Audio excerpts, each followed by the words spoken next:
I welcome you all on this platform of Live Holistic Wellness, where yesterday we saw on the first day of the session that on the secrets of yoga therapy with Gitananda Yoga Tradition. And we learned yesterday that sharing is caring and we should care with love. And here is an effort that from the Live Holistic Wellness is to share, to care, and to make you all aware of what we should know. And but because of some reasons, we are not aware of those phenomena, those real knowledge of things. So yesterday, we all were enlightened with the wisdom of our dear Dr. Ananda Balayogi Bhavanani sir, and he guided us towards the secrets of yoga therapy, made us understood the misappropriations of yoga, and many more. We are also sharing the references that he has explained about the traditions of yoga, misappropriations of yoga through the emails and other things. If you have not registered yourself in this 7-day awareness program, you can register from there, and we will be sharing you all the links that will help you for your better understanding of these topics. And continuing through the secrets of the yoga therapy, we will reveal the new secrets towards the new dimensions of yoga therapy, that is salutogenesis. And because salutogenesis is a new term that is being evolving, and we all basically know the pathogenesis, the concept of disease. And salutogenesis is an approach to wellness, focusing on health and not on disease. That is the pathogenesis. So here we have today our mentor from Gitananda Yoga Tradition, our respected Dr. Meena Ramanathan ma'am. And I would like to give just a brief introduction about her. Dr. Meena ma'am is an associate professor in the associate professor and deputy director of CITER, the Center of Yoga Therapy Education and Research at Sri Balaji Vidyapeeth. She has completed numerous undergraduate and postgraduate degrees and diploma in yoga and other subjects as well. She is a recognized IAYT certified yoga therapist by the International Association of Yoga Therapists, USA.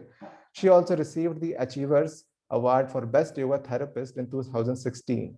She is currently a professional and executive committee member of Indian Yoga Association representing Pondicherry. She has authored and co-authored a dozen of books and more than 3 dozen papers on yoga in English and Tamil language in various journals. She has also published 40 scientific papers and 8 abstracts in leading scientific journals as well. So recently, ma'am has also been honored with Yoga Nat Shakti 2018, the Dynamic Women of Eminence title award by the Yoga Jeevan Satsang ISER and Yogananjali Natyalayam on 21st October 2018, in recognition of her contribution in the field of yoga and yogic sciences. She was also honored with the title and Yoga Thalagam by Pondicherry Yogasana Association in recognition of her dedicated service for the cause of yoga over the past many decades. On 18th November 2018, during the Golden Jubilee year of Ananda Ashram in Pondicherry. And apart from that, she's a very humble woman, and she's been spreading the wisdom of Gitananda Yoga Tradition to all, and she is here with us in this platform of Live Holistic Wellness. So we welcome you, ma'am, on this platform. Over to you, ma'am.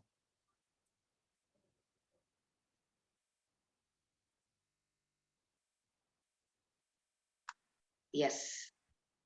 Namaste, Vandanam, Swagatam, good morning, good evening, good afternoon, whichever part of the world you're all in. It is good morning here. So one is like thank you, the organizers, Neelachalji and Kailashji, for having organized such a wonderful gathering with such elite people here.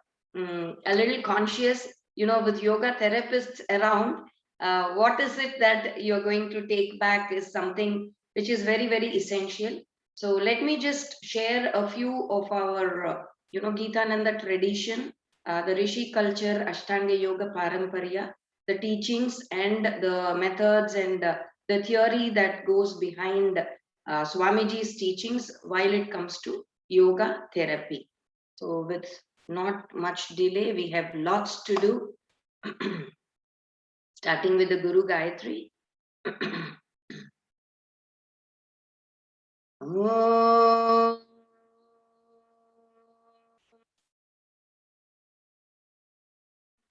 तत्परम्परयाय विद्महे ज्ञानलिङ्गेश्वराय धीमहि तन्नो गुरुः प्रचोदयात्। ओम योग महर्षि doctor स्वामी गीतानंद गिरी गुरु महाराज की जय।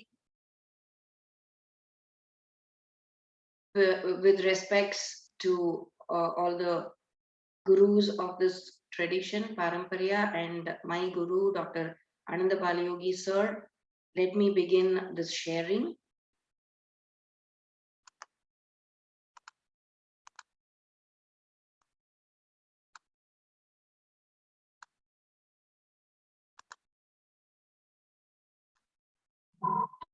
Yes.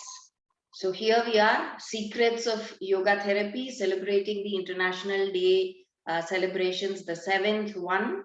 The topic for today that we'll be discussing is on how do we, evolve and elevate ourselves from that state of pathogenesis to the state of salutogenesis. So acknowledgements and thanks and gratitude to Sir for letting me use the traditional teachings and many of the materials that we have.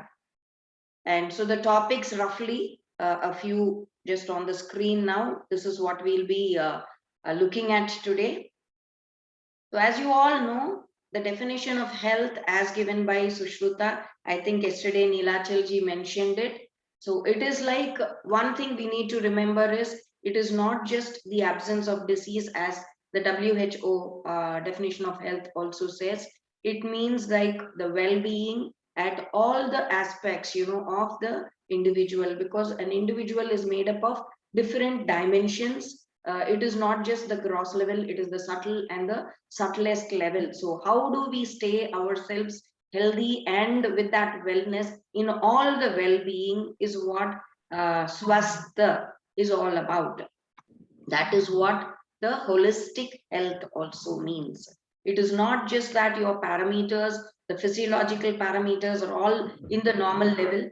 That is not the only criteria. We need to feel well. We need to be healthy in all the other levels of existence also, because all these other layers of existence of the individual is going to influence and interact. There's a constant interaction going on between all the other levels. And you know what happens? What happens is that we have to have that connectivity going on. And what is it that the connectivity is kept on only when we are healthy? If there is some disturbance in some level of our existence, say for example, your interaction with people, your mind gets disturbed. So then the whole of that equation, the whole of that equilibrium, so it is a complete purna. Only when everything is okay, we are healthy and stable. So how do we get back into that state? And we have to also understand that it is not just getting it back for once, because it is a dynamic state. It keeps shifting depending on every minute, every hour. It keeps moving. So we need to be aware that we have lost that state and get back to that state. So awareness and consciousness are two key important thoughts and words that we need to always remember to be healthy. So prasanna, atma, indriya, mana. So everything is included by Acharya Sushruta.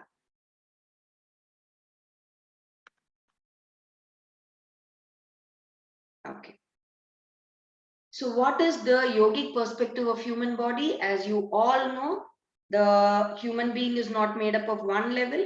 It is like multiple levels. It is a multi-layered existence that human being has. And the Pancha Koshas, I'm not going to detail all that because all of you know. The gross level of existence starting from the Annamaya Kosha, what we can see with the naked eye, the sthula to the sukshma, which is all the other levels of existence, which is the pranamaya kosha, manomaya kosha, and vijnanamaya kosha, and the karana, which is the anandamaya, the level of bliss. That is what we all are. I don't understand why when I click the next button, the screen is not moving. But yeah, I think I have found another way. Yeah. So what are the causes according to of the disease, according to yogic the philosophy? It is the balance or the imbalance in tridoshas. As long as they are in balance, we are healthy. Once we lose that state of balance, it is lost. So the three doshas, the dwadasha prana, the pancha prana vayu, the pancha upaprana vayu, because it is a gathering of all yoga teachers and yoga experts. I'm not going into what the pancha prana vayu and the pancha upaprana vayu are, the names. And Swamiji has also given us two more para prana vayus, the higher vayus, the chitra and the akasha vayu. So all these 12, if they are in that state, the equilibrium, then it is fine. If one of them are functioning, like either more or less, they have they have been disturbed from that state of balance, then it is, you end up having the disturbance. And Yoga Vasishta gives us the basic theory of what psychosomatism is all about. Psychosomatic disorders, what starts from your mind, psycho, to the soma. Soma is your body. So what is in starting in your mind as a factor of disturbance, as a factor of distraction, disharmony, now settles down in your body as vyadi, the adija vyadi concept. And non-psychosomatic, the anadija, that happens because of the infectious diseases, infectious disorders and accidents and things like that. And there's also one more, which is because of the somatopsychic disorder, which is vyadija adi. So something you have in the body affecting your mind. So soma to the psyche, which is caused because of our faulty living. Your lifestyle is not okay. The food you eat is not okay. So all these cause the somatopsychic problems in the human being.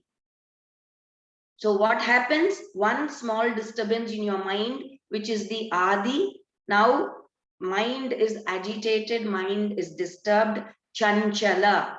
So totally a state of disturbed being, which is in the manomaya kosha, that slowly percolates down into the pranamaya kosha, causing the disturbance in the flow of prana. Where is the prana flowing? Within us, throughout us, in the nadis, the astral channels, the subtle channels which carries the life force, the life energy of prana. So what happens now because of the disturbance in your mind, the disturbance in prana, your breathing, or the energy that circulates throughout us in the nadis, that get disturbed. And that is happening in the pranamaya kosha level, slowly percolating into your body, disturbing many of the functions in your body. The cellular functioning, either it happens as a hypocellular, the secretions or whatever needs to be happening in that cell,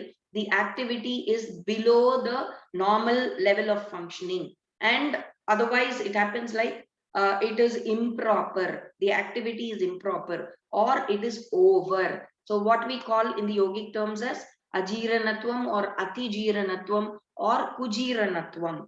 So there is a total disturbance in the whole cellular activity in the body, and that is ending up in the physical body, the annamaya kosha, as a vyadi. What starts as a small disturbance in your mind now settles down slowly as a disturbance in your body also. So what is this term called pathogenesis? Any state where you're focusing on the reason for the disorder, the reason for the disease, like the microscopic organisms, and your focus is on which organism, Is it E. coli, the Escherichia coli, which is causing the problem, or whatever it is? So the pathogenesis is the process by which a disease or a disorder develops from the onset of its progression to its progression. So the course, your focus is on how the disease was created, what caused that disease, and how it is progressing, what is the level of that now. So your whole focus is on the disease. And what is it? It's coming from the Greek word suffering, or the disease, pathos, and genesis meaning the source or the origin. So microbial infections, inflammations, etc. are some of the examples of pathogenesis. And what is the other end of the spectrum, which is salutogenesis? Salus meaning health. It's a combination of a Greek and a Latin word. Salus from Latin meaning health, and Greek word genesis, as we saw, is the source or the origin.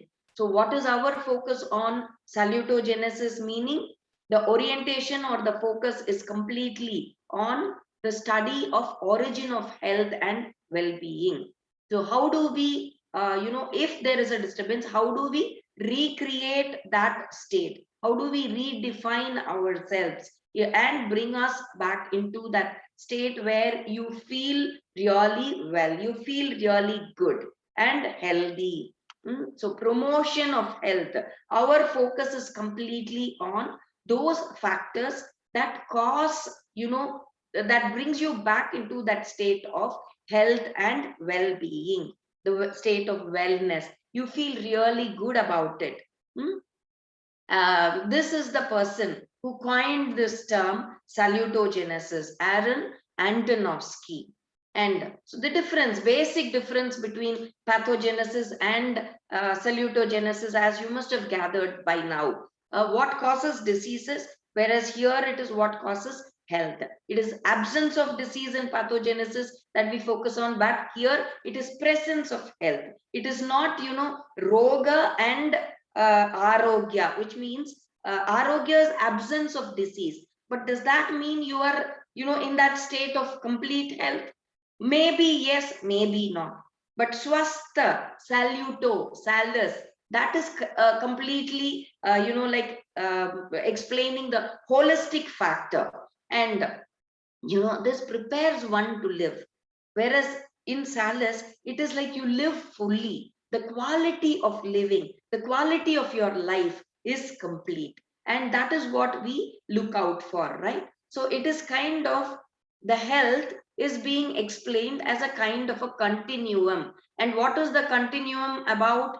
You are in the optimal state of health, and it is like you keep moving from one end to the other, one end being the disease, which is like the breakdown, the other end which is complete ease.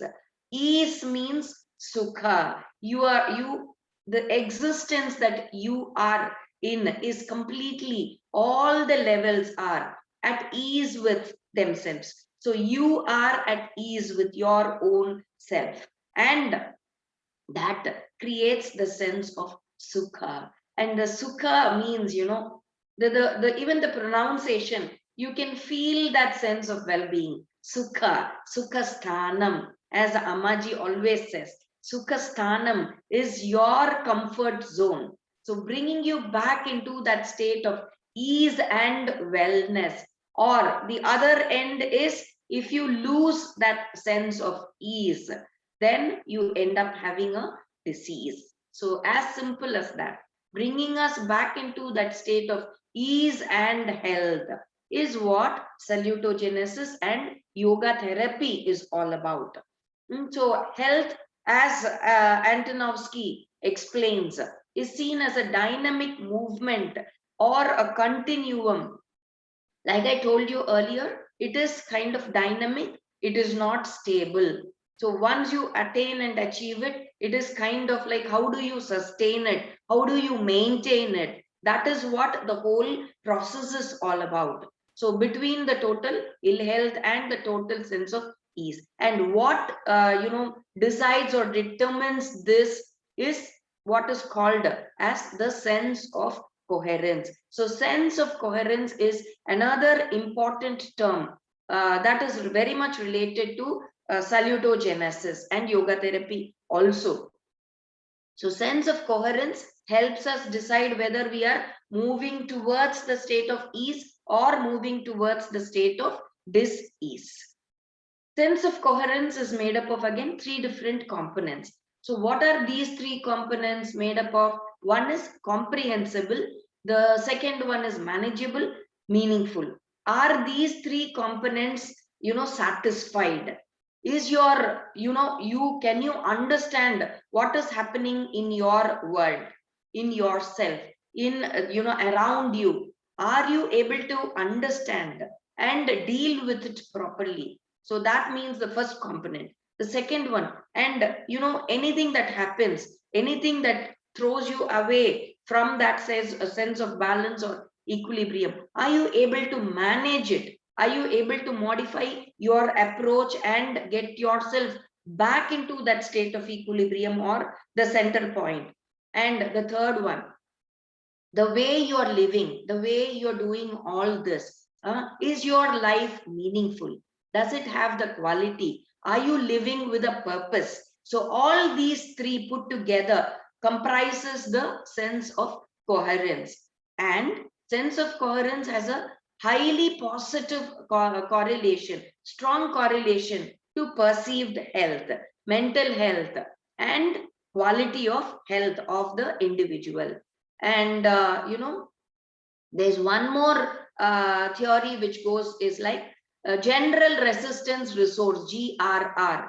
The person's ability to recognize his own resources and utilize them when he requires that, when in a state of challenge. See, when a stressor affects you, so what is happening is here, the stressor is affecting you and you utilize your resource, which means your sense of coherence is good enough, and you start utilizing your own resources, where then you will be in the state of salutogenesis. You accept the challenge, you modify your approach, you live accordingly, and you accept the challenge and solve the problem.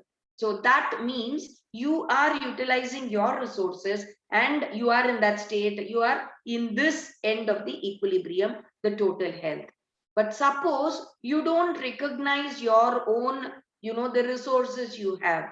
So then what happens is that you fall into the state called general resistance deficit, which means you are not able to approach the stressor in a proper manner, and you end up having a deficit, and you are pushed towards this other end of the equilibrium, towards pathogenesis, towards the state of ill health. So a strong sense of coherence helps us mobilize our own resources. Everything is within. It is the capacity we all have. Are we able to understand? Are we able to manage our own resources so that we can get back into that state of health and ease? So a strong SOC depends, like decides on that. And Swamiji has given us this beautiful concept, what we call as Nara, which is like the disassociation. As we saw earlier, a human being, an individual is made up of 5 different levels of existence. As long as these 5 levels of existence, as you can see, they are all well organized, they are all well aligned one with the other. The equilibrium is completely maintained. The pancha koshas are as they are. What we call, like the planets goes around the sun in their own orbits. So once, you cannot imagine what happens there when it is swerving away from that orbit. It has to get back. You can understand what a disturbance it is going to cause in the universe, in the galaxy. That's tremendous. So something like that, similar to that, is what our individual being is all about. We have our alignment, and what is keeping us intact? It is the prana. the life force, the life energy, keeping us gelled together, keeping us intact in our alignment and healthy. So once we are here aligned, we are healthy and well. But again, due to many factors, like we keep swerving there. And what happens is the grosser levels of existence, the Annamaya, the Pranamaya, and the Manomaya Kosha gets disturbed from their state of alignment.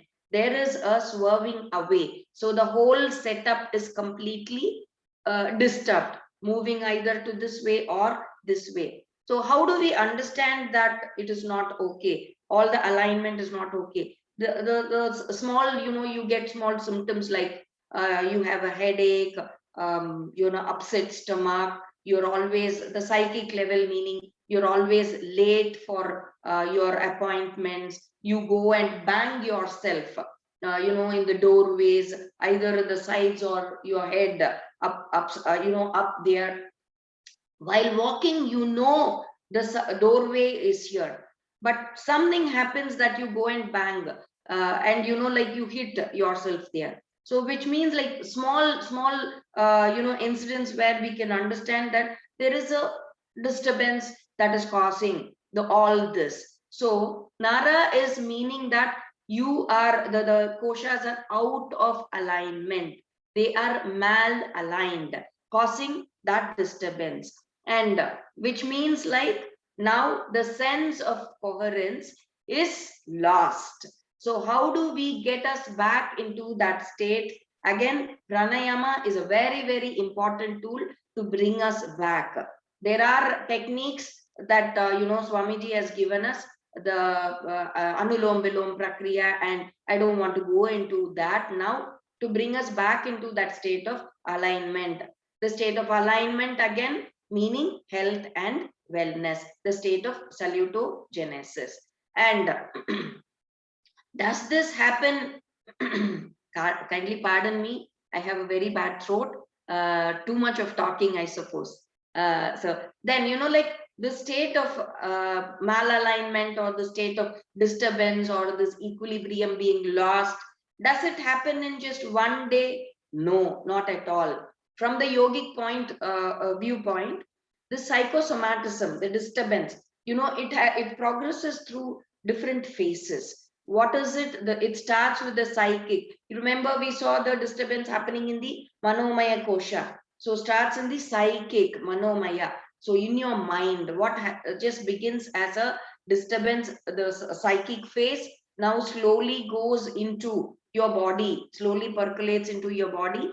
And the second phase starts like, psychosomatic phase, where you start feeling those symptoms. If we ignore that, it goes on into the third phase, the somatic phase, where it slowly settles down in your body. Say your blood pressure is completely disturbed.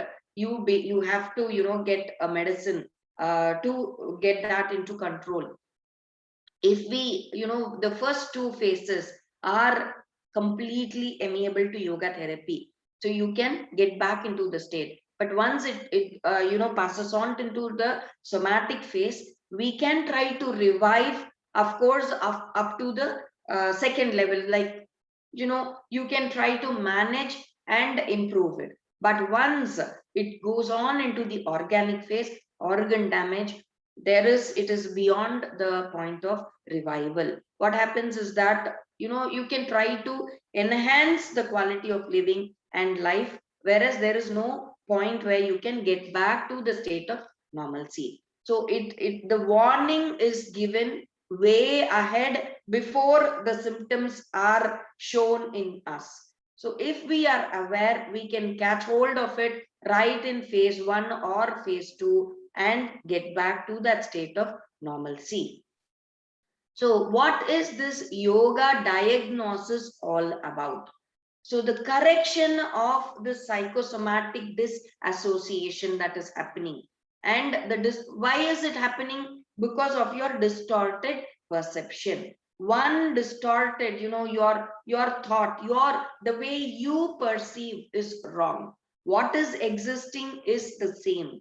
But sometimes because of our perception, wrong perception, we perceive a small, something, a molehill as a mountain. So where is the mistake happening? Where is the problem now? The problem is within. The problem is you. The problem doesn't happen from outside. The problem is within us. The way we look at something, the way you perceive a problem or anything that comes up.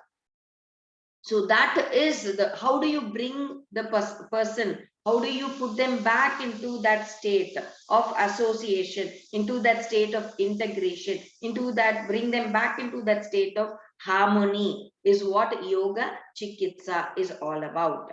And it empowers the individual to be, just be there, the state of ease and wellness, and be with yourself, into that comfort zone, into that zone of your own being, where you are completely there and you can just be. You don't have to pretend on that, where there is complete harmony, the sukha sthanam. So this is what, how do we understand that we have lost it, and how do we bring that back? So that is what yoga diagnosis is all about. So we need to, yoga chikitsa, we need to diagnose it properly.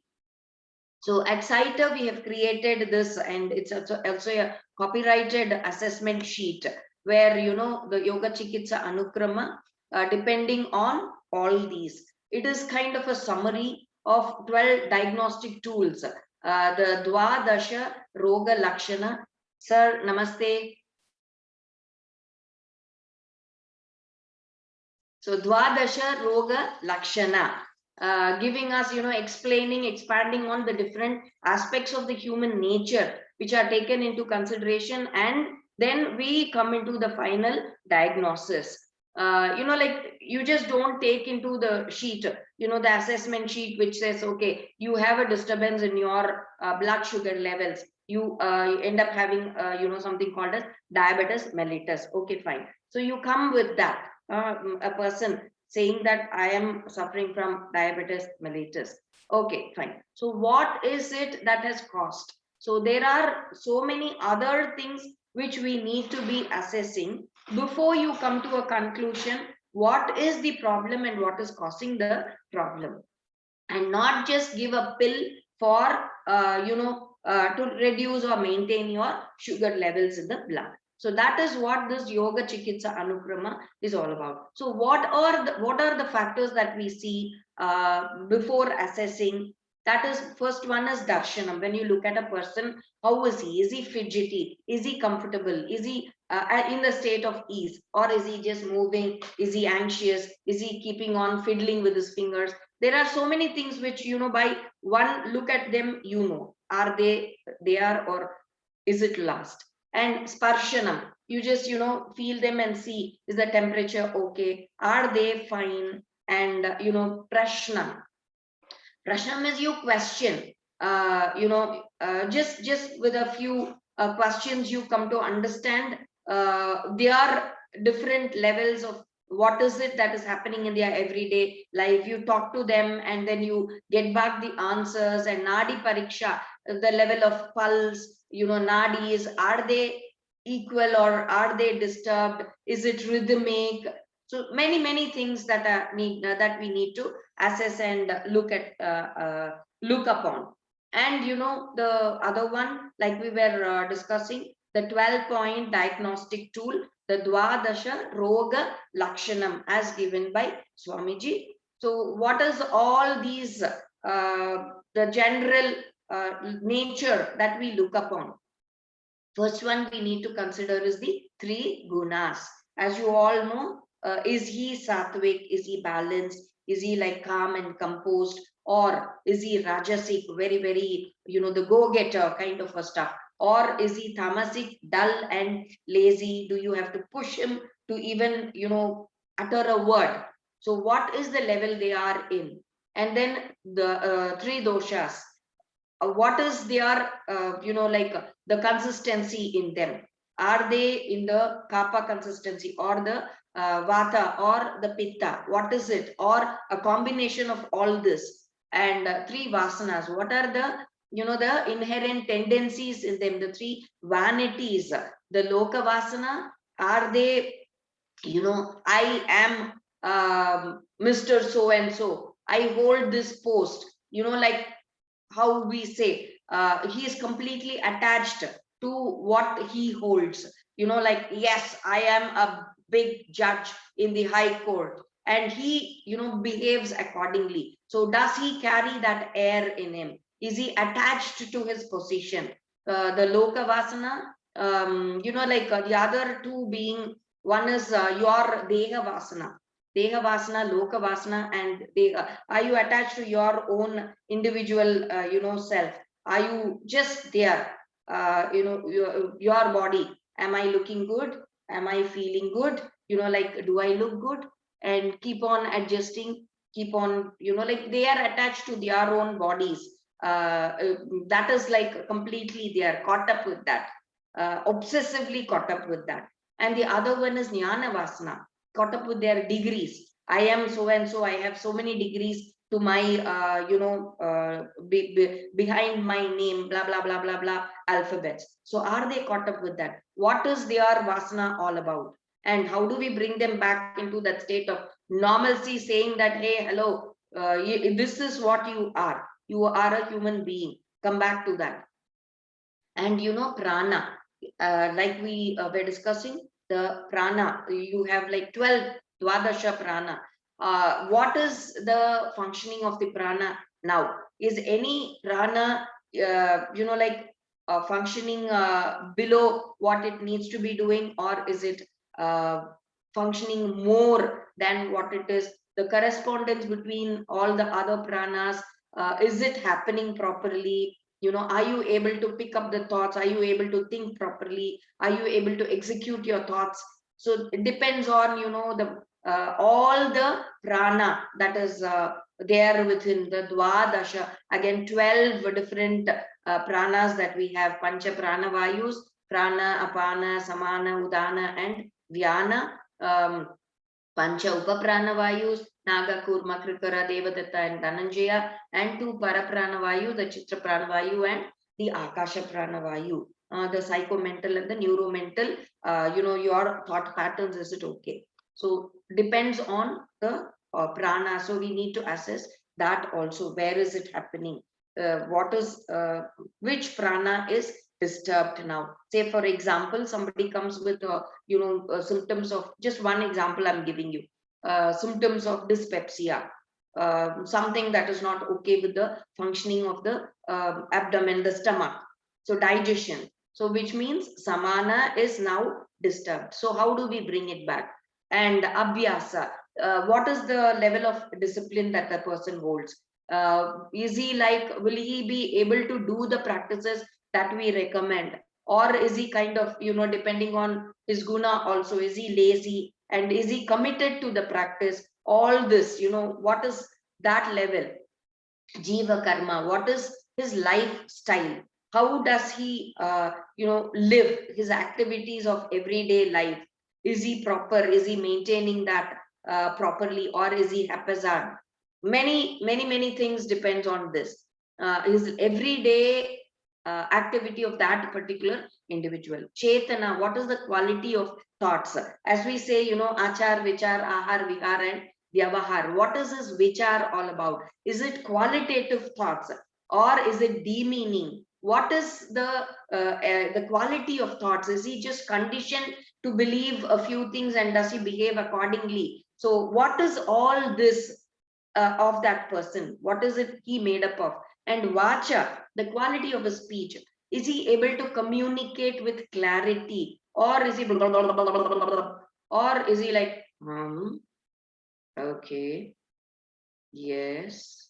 So there are different levels, like, is he good? Is he able to clearly, communicate his thoughts? What goes on in his mind? Is it clear, or what's disturbing him? So the communication, vacha, the way he speaks, is he sound and confident, or is he like, yes, I think? So there are so many things you can assess from that. And ahara, again, depending on the three gunas and three doshas, what the kind of food he eats. You are what you eat. So are you, in a habit of eating healthy, qualitative food, or do you eat all the, the wrong stuff, what we say as the tamasic food? So what is it that you regularly intake, and do you share it with others, or is it just that you sit and eat? And there are so many other things, like, do you eat food made at home, do you eat outside, and do you eat when you're hungry, do you eat healthy food, is it a balanced diet? So many other components also. And what are your habits in eating? Do you eat regularly, at regular intervals? And many other stuff depends on that. And viparita buddhi. Present, all the best. Sorry about that. My son is just going on a trip, and I just wished him. So viparita buddhi. So what are his habits? Are they aligned to what we call as safe and good habits, or are they destructive? Like, for example, smoking, drinking alcohol, of course, within limitations. Even then, we need to consider that. And jiva vrittis, what are the rates, body rates of that individual? His pulse rate, his breath rate, his blood pressure. And if it is a woman, we have to even consider the menstrual, is it regular, is it irregular? Everything need to be considered. Sankalpa, does he aspire, is he having that will, the icha to become a good one, or is he just stuck with what like we call the three shaktis, the icha, jnana, and kriya?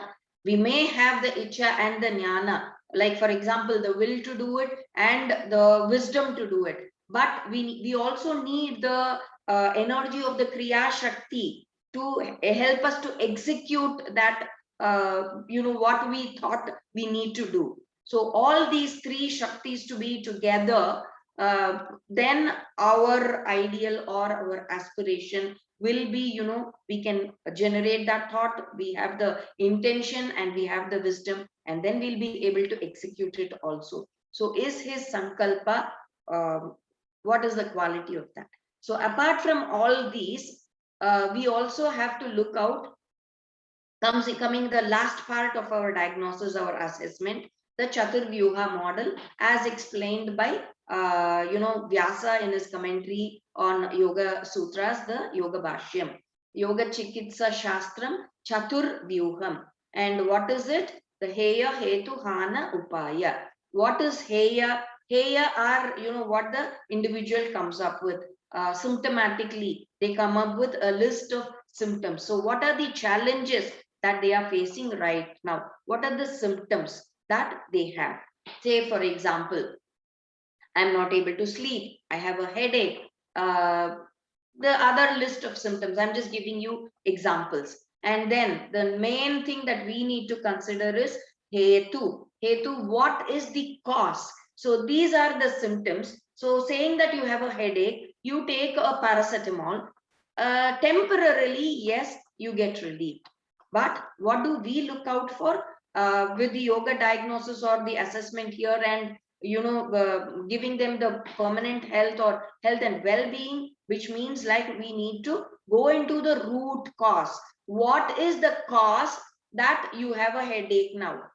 Is it like approachable? How do we approach that? Is it something to do with your physical level? Are you strained, or is it something that is happening in your mind? So what is that? What is the cause that you have these symptoms? So we need to go into the root cause, hetu, and you have to ask that individual, what is their goal? What is he looking out for from the yoga therapy? Like, simply they would say, I want to sleep well. I have been having this disturbed sleep for years, and I just want to sleep well without medication. Or you have people who come and say, I just want to sit down on the ground and do my puja.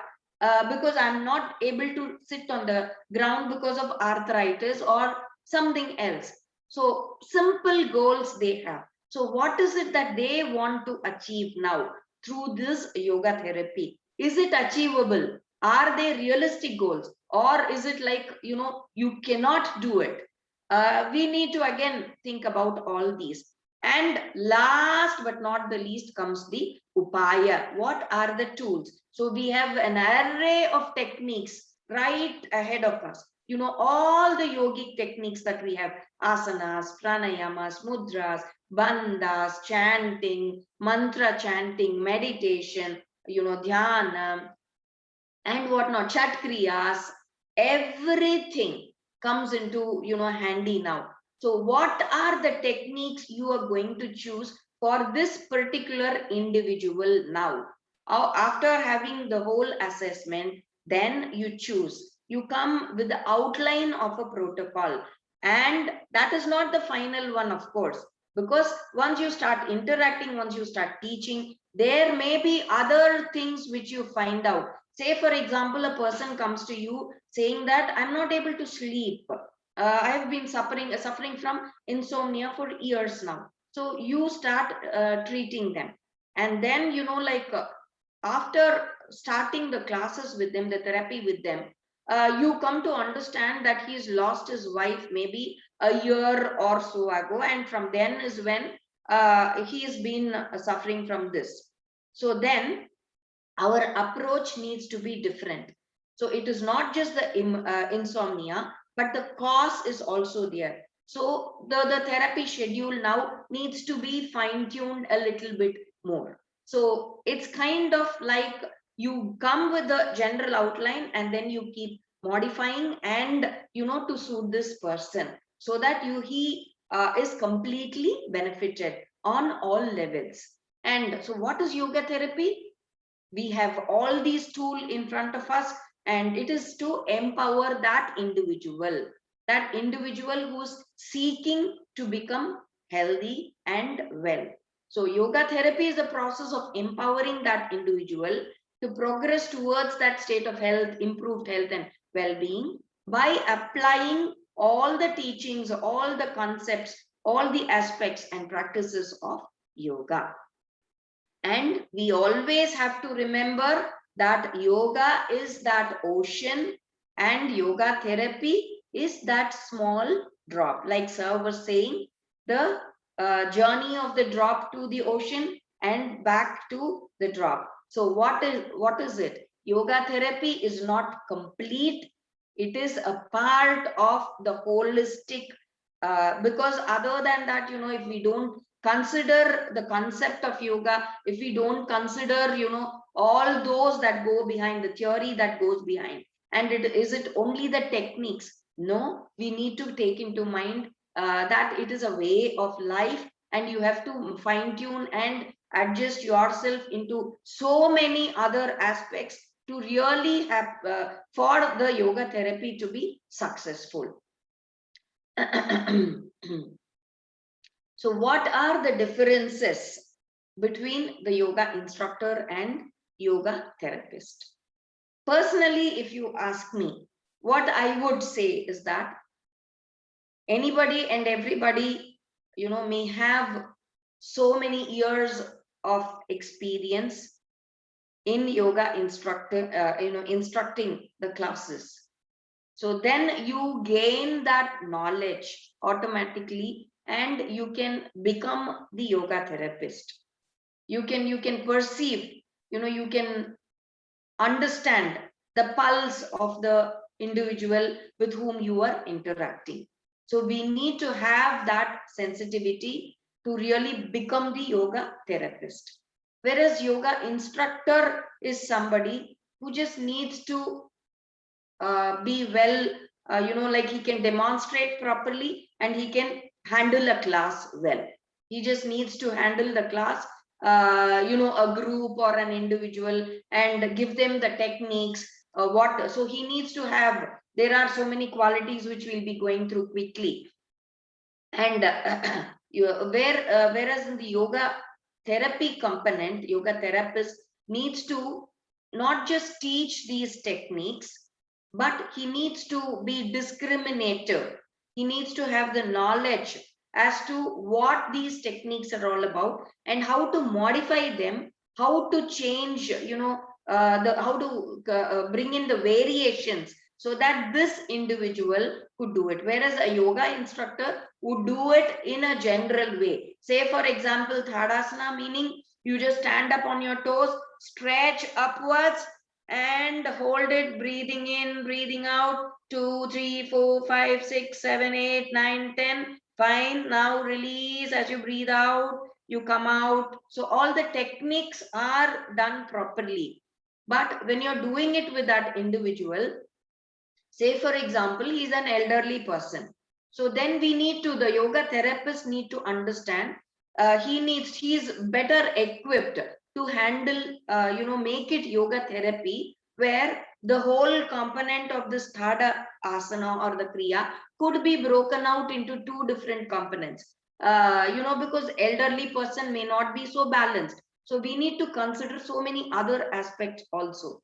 So what do? You make him hold on to a chair and push up and down the feet part of it. And separately, sitting down or standing up, do the hand part of it. And after a few days of practice, you could slowly start combining with support, maybe holding on to the wall, come up on the toes with one hand. And I'm just giving you an example of how you could take it. So what are the attributes now? And like generally, they both the therapist and the instructor need to have an in-depth understanding of yoga in general, not just the techniques. They need to understand the theory that goes behind, also the principles, the aspects of all the techniques. And again, as we say, it is a way of life. It is not just 1 hour of practice. So if we need, in order to bring that change, in order to create that sense of wellness, we have to have that whole thing and not just the technique part alone. So they need to, all the complicated components that are there should be broken out into simpler aspects. So while communicating, they need to make it simple and not say, manana, you have to think with your mind, Shravana, Manana, Nidhi, Dhyasana is what we need to be doing. So all these, concepts, yes, we understand. But when you're taking a class, do they understand it? No. But we need to understand that we have to take it forward in an easier way so that, what you're saying is being listened to. They understand and digest it, and they are executing that, putting it into practice in everyday life. So don't complicate things, make it as simple as possible. So from the known to the unknown is what we always are comfortable with. So make it very, very simple, and then slowly keep injecting all this so that it could be digested and taken forward. And knowledge of the human body, its functioning, the anatomy, the physiology, all the various conditions of the disorders, all this, yes. Other than, they need to have, both the therapist and the instructor need to have a pleasant personality, and a positive attitude, passion to teach, the interest to motivate, and they need to be an inspiration. They need to be that example. They have to set that example so that it could be understood by the other person also. Say a person comes to you, seeking therapy, or seeking, like, I need to join your yoga class. And then, like you say, what do you want? No. Okay, 8 o'clock is the class. So you come tomorrow, come 8 a.m. Come with this water bottle, and that's all. We don't need anything else. You pay the fees in the counter and you go. So if you're going to be doing that, you think that person will come tomorrow to the class? They'll again, think twice. So your approach to that individual needs to be again changed. And when you're instructing, you need to demonstrate also the techniques. So while instructing, you need to instruct with clarity. Say, you say, raise your hands. So if you're demonstrating, they know you're raising it this way. Otherwise, raise your hands means it could be this to the shoulder level. or your instruction should be clear enough that raise your hands in front of you up to the shoulder level, or to the side up to the shoulder level, or beyond above your head. So what is it you're instructing? It needs to be clear. Stretch your legs out. Is it to the front? Is it to the side? What is it? So there should be clarity there while you're instructing, and demonstrate it once before you make them do.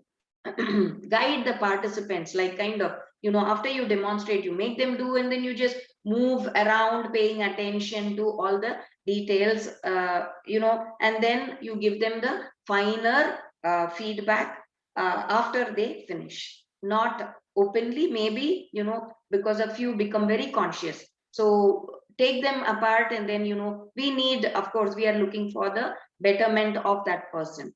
So you give them the individual suggestions as to what could be done, and gently, maybe with permission, you could approach them and gently correct the posture if it is very, very difficult, or if it is very, very wrong. Say, for example, the hand should be held, like this. If they are holding it like this, in our tradition, we always believe in holding the fingers together, because energy dissipates like this. So if they are, for example, in Trikonasana, they are holding like this and looking up at their fingers. So you need to gently tell them to bring the hands together, palms together, look at the angula, the middle finger. So instructions like that need to be going on. And we have to be approachable. They need to have the confidence that they can come back to us, and we need to be accessible. When you give a word, please, especially the timing of the class, we need to be very, very conscious about that. Discipline, and cheerful, and with good communication. We always have to, like, be the motivatory factor for them. So when you're going into a class, you have to bring that energy. We have to bring that life there. We cannot just say the tone of your voice. Hello all, are you all good? Is it a nice morning? So can we start the yoga therapy session? No. So you can understand. And instead of this, like, you just go into a class and say, hey all, how are you feeling today? So isn't it good that we're all together here? So can we start the session now? So there's obviously a difference there. So how effective is your communication? They get motivated with just you enter the class, and there's this, okay, I need to start the class. You create that interest in them, to continue the practices, right? And the trust, which is very, very essential between, be it a therapy session, be it a yoga session. The trust, earning their trust. They need to trust you so that they can communicate and come out with the deepest of the feelings, especially in therapy, when you need to give that whole wellness, whole complete change into that state of salutogenesis. Then we need to earn their trust so that they come out with their deep, what they are holding back. Maybe after a few sessions, they would come out with that, not on day one. But slowly, we need to earn that way. Love them unconditionally. Don't, like, trust or thrust anything upon them.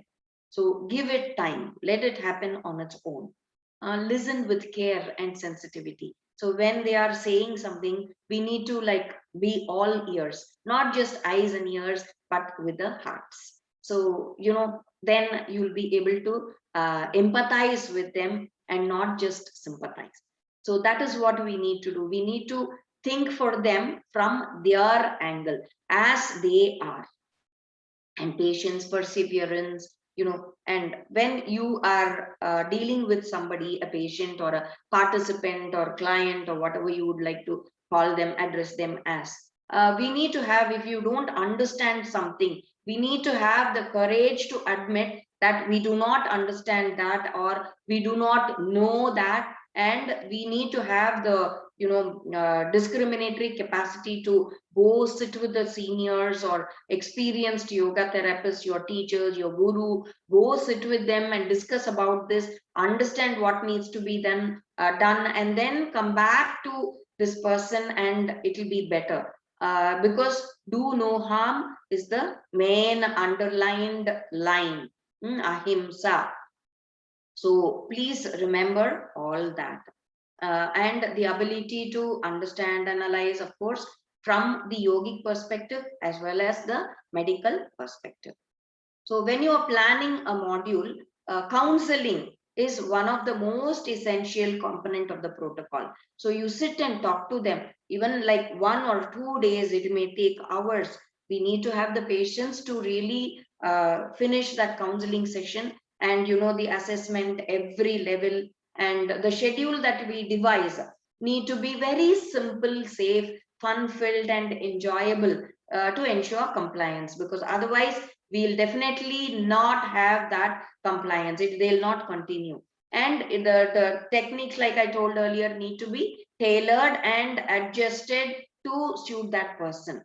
Like one example I would always like to give is like a person, two people are coming to you with the same symptoms or diagnosis, saying that they are obesity and depression. So is the depression the prime cause? Because if they are depressed, they eat anxious eating, what we call the stress is eating is a habit, and they all eat all faulty food. So then what happens? They become obese. So is the cause for the symptoms for both of them, the diagnosis is the same, but is the depression causing the obesity, or the other side is they are obese, and because of the obesity they are getting depressed now? When they go out, they have people talk about this, and they get slowly disturbed, affected by that, and they are disturbed now, and they go into the state of disturbance. So is the depression causing the obesity, or is the obesity causing the depression? We need to understand that with clarity, because the root cause of that, and then only the schedule that we will be planning for them is not the same, right? So I hope that point is also taken into consideration, because we need to have that extra sense to perceive the unsaid. What is being not said by their movement? Are they holding back? Are they anxious? Are they doing it properly? So all that we need to, by looking at them, by perceiving a few things that is not said also. I think this is called as the Jedi mentality or something, like in the Star Wars, if you are familiar with that, Jedi. That's something, like we need to perceive that extra something there. So we have the yoga marga in front of us, which is a little difficult, which is a little, not so pleasant, but it is a permanent thing. It is the Shreya marga, as said in the Isha Upanishad. And what is the other one? The Bhoga marga, which is like happy go get, lucky guy. We can do whatever we want, just with an unhealthy lifestyle. Yes, I'm fine. And everything, the yoga marga leads you into the state of sukha, the sukha sthanam. Whereas the bhoga marga is going to take you, it is pleasant, it is happy, it is the preya marga, but it is leading you into the state of dukkha, because you are doing all faulty things, your lifestyle, everything is not the proper thing that needs to be done, but we are doing what is pleasant now, what is happy now. So this is very, very short term. We need to understand that, and please make the proper choice. Is it yoga or the bhoga marga? So pathogenesis is bhoga marga, and salutogenesis is yoga marga. So we have all these. This is the preya, this is the shreya, dukham to sukham, patho to saluto. This is to the state of ease, illness to the state of wellness, devolution to the state of evolution, and disassociation, malalignment to the state of union and association and alignment. Dvaitam, two, different. This and this are parallel lines. The Jivatma and Paramatma, they do not meet. But from that we come into the state of oneness. Oneness being Advaitam. We are not separate. We are but one. What is there is within us, And what is in the microcosm is the macrocosm. All are one and the same. And from the state of disturbance, the malalignment, the total state of, patho, that is Nara, to the state of Narayana, where you are completely, integrated in harmony, at ease with yourself. And that is the state where, like we would want to be. The defining pathway is salutogenesis, adapting the yoga pathway, the yoga marga. So that is the solution. So managing and suppressing the manifest symptoms using yoga techniques without addressing the root cause is what has been termed by our guru Dr. Ananda as yogopathy. So it is just limited. But what we are looking out is for a holistic benefit and a permanent benefit. So which is what yoga chikitsa is all about. So yoga chikitsa is based on salutogenesis and yogopathy is on pathogenesis. So yoga chikitsa becoming popular. It is a buzzword now, because of all the scientific evidences that are, all the publications, everybody talking about this, the benefits and all that. But in our zest, to make yoga popular, we must never compromise on the experiential aspect, because that is the most important thing. We should not miss out on that. So the healing potential of yoga chikitsa depends on conduits, that is we, the yoga therapists. We are taking it forward. So we need to understand that, and we are responsible in transmitting the spirit and energy and integrity of yoga to our seekers or patients or clients or participants or whoever you would want to name them as. So may we all be blessed to travel this yogic journey. Hari Om Tat Sat. Thank you so much for the patient listening. I don't know if I am keeping up to time or if I have extended my timing. I'm very sorry if I've extended my timing, but just wanted to complete it. Thank you. No, ma'am, the time is perfectly well, and really did not want it to be finished like that. It should be continuing like that only, ma'am. And really, after listening to all these things, a lot of things are coming, and a lot of questions and answers, and the concepts are getting more in a deeper way. And it should not end like that, that it should be finished. It is making us feel like that. So, ma'am, the time is not the foundation, but there are a few questions we will take. Then we'll go to the some next things. So Yeah. here is a question. Nilachal ji, Yes, if we ma'am. are able to address the questions, everything now, it's fine. But if we have to close up, or if we have to wind up now, please go ahead and, like send me the questions. We could answer it and then you could share it with them later, whatever questions. Of course, we will, I'll try to address it now. But because of time, I'm saying, because I think it is night in India and people will have their own stuff to do now. Right? So, yes. So, ma'am, we will take only one question at the moment, and we'll just go to the further. So there is a question where that the question is that can a person's personality be diagnosed by looking at his asana practice, like a person not good at back bending or good in forward, or a back pain related to some specific mental problem, or these kinds of body mental relationships? Yes. Like what we generally say is a person who's overconfident is actually very good with the back bending, with the posture, with the level of the shoulders, the alignment of the shoulders. You can tell the mental status of a person. If it is like this stooped, they don't have the confidence, which is like, they are not so confident about themselves. So this kind of a person, he's very good with the forward bending asanas, but when you tell them to do the backward bending, they find it difficult. Whereas the other person who's overconfident, he is very good with all the backward bending asanas. Say for example, you tell him to bend down, they'll not be able to bend beyond the knees. The feet are very far down. So there is a difference, definitely. And the way they hold themselves, the body, the flexibility levels, there are so many things with which you can easily assess that person. Yes.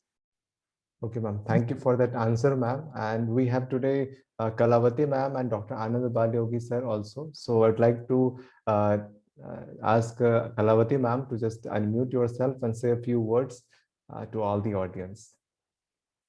Namaste, Kalavati. Namaste. Sorry, I turned my video on. I wasn't. Is my video on? Yes, ma'am. Your video is on, ma'am. Yes, ma'am.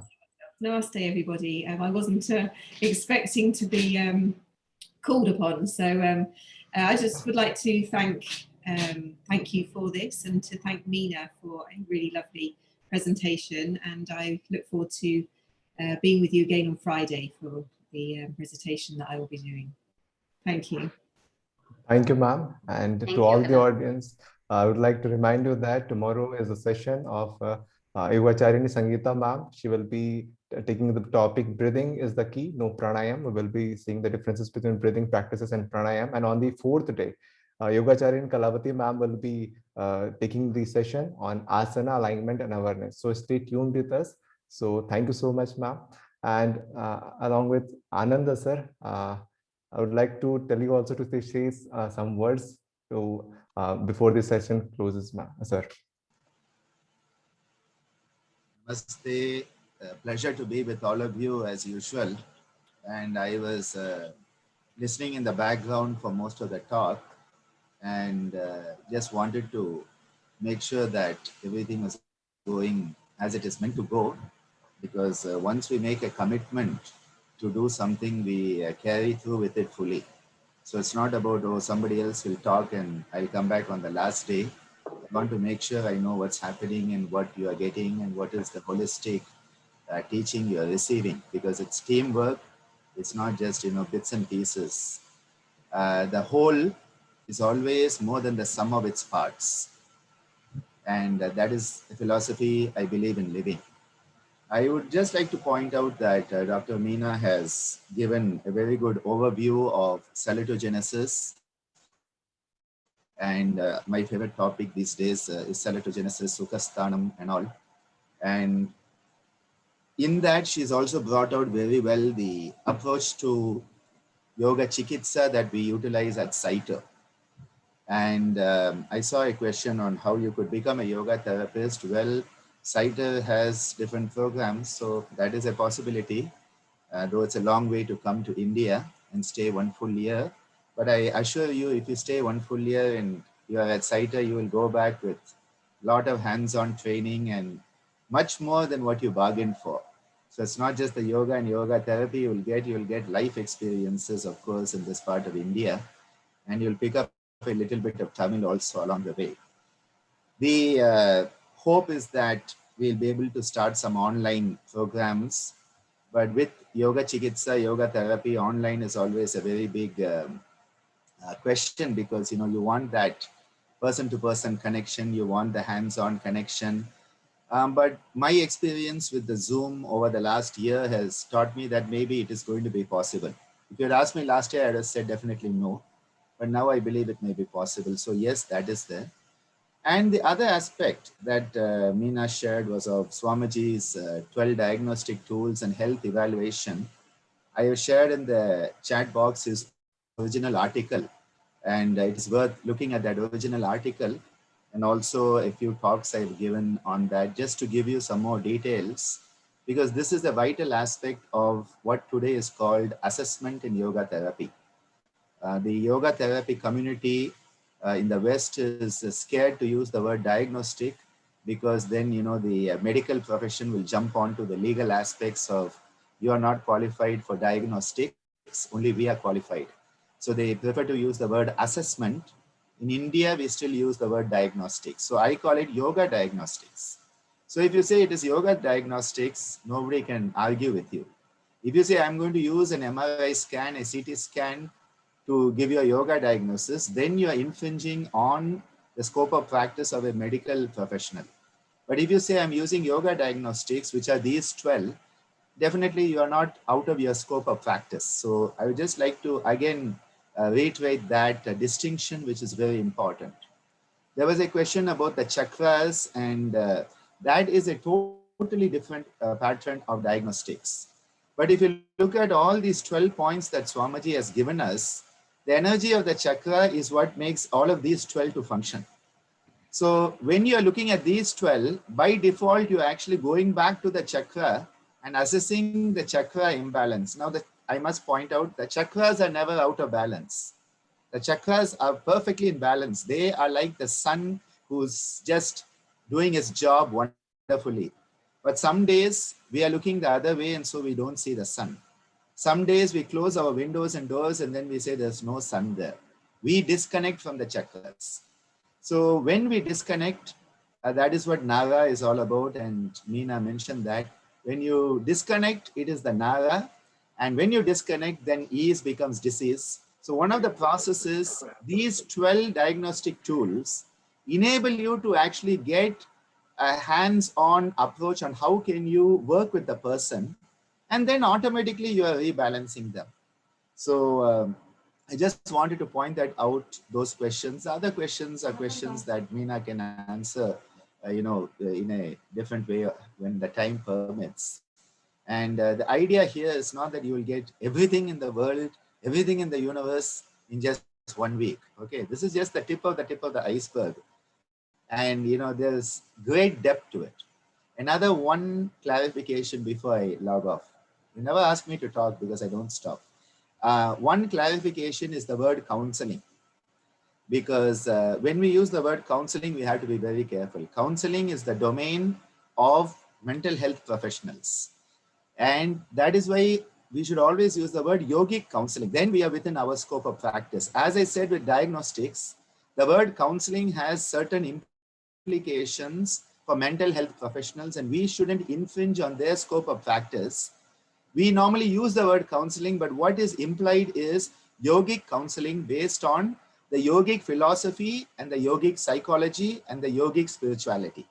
So the philosophy, psychology, and spirituality of yoga gives us a model that can be used in what could be called yogic counseling, that is based on active listening.